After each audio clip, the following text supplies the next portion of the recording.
താഹറസൂലൊളി വീശിയ നാട്ടിൽ താരകമായൊരു ബൈത്തുള്ള ആരിന് ചാരുതയേകിടും വീട്ടിൽ പോയി വരാൻ തണിയേകല്ല കഅബ പുണ്യ കഅബ പുണ്യ കഅബ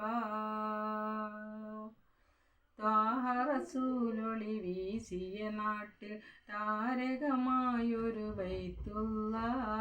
ആരിന് ചാരുതയേകിടും വീട്ടിൽ പോയി വരാൻ തണിയേകല്ല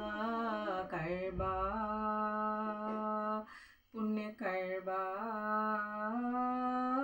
പുണ്യ കഅബ ഇബ്രാഹീമും ഇസ്മായിലും അടുത്തുയർത്തിയ വീടാണ്